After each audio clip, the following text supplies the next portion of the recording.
ભાવનગર જિલ્લાના મહુવાની સરકારી general hospital ફરી એકવાર બેદરકારીને લઈને ચર્ચામાં આવી છે। હોસ્પિટલમાં માત્ર 24 કલાકની અંદર છતમાંથી પંખો તૂટી પડવાની બીજી ઘટના સામે આવતા દર્દીઓ અને તેમના પરિવારજનોમાં ભયનો માહોલ સર્જાયો છે।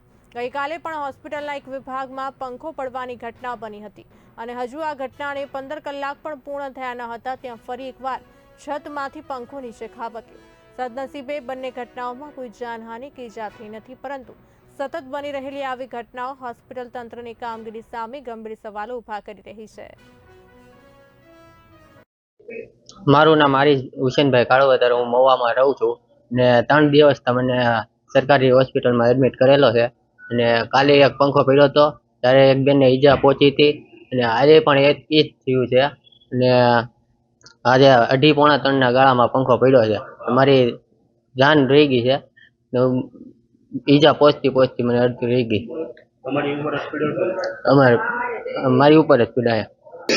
હવે જે વર્ષ દિવસ પહેલા જે આ પંખાની જે નખાણા છે એની પાઇપની ગુણવત્તા જોતા એવું લાગે છે કે સારા નથી નાખેલા અને 20 કલાકની અંદર બીજો પંખો પડ્યો છે। બીજી વાર પંખો પડ્યોમાં કોઈ દર્દીને કે દર્દીના સગાને કોઈ વાગેલું નથી ને કોઈ જાનહાની થયેલી નથી। પેલો પંખો પડ્યો એની અંદર કાંઈક એક બેનને ગંભીર રીતે આંખની અંદર ઈજા થવા મળી છે। કાલે એની અંદર કાંઈક ને કાંઈક આ ઘોર બેદરકારી ને કાંઈક ને કાંઈક હલકી ગુણવત્તાના પાઇપો વાપર્યા છે, તો હું સ્વીકારો છો ખરા? હોઈ શકે મિત્ર, થઈ શકે એવું। અત્યારે એ બેનને કેવું છે? હવે ઈ જે બેન હતા ને એને કાલે સાંજે આપણે અહીંથી ટાંકા લીધા, પછી આંખના ડૉક્ટરને અમારે સવારે બતાવ્યું તો આંખના ડૉક્ટરનું કહેવું એવું છે કે બેનને થોડુંક પડદા ઉપર વાગ્યું છે એટલે એને વધુ સારવાર માટે આપણે ભાવનગર મોકલેલા છે। તો અત્યારે તમે કાંઈ કોઈ રજૂઆત કરી છે ખરા કે પછી કાંઈ? હા, અમે લેખિતમાં અને ટેલિફોનિક બે અમારા જે ઉપલા અધિકારીને અને અમારે જે અંડરમાં પીઆઈઓ આવે એને જાણ કરેલી છે।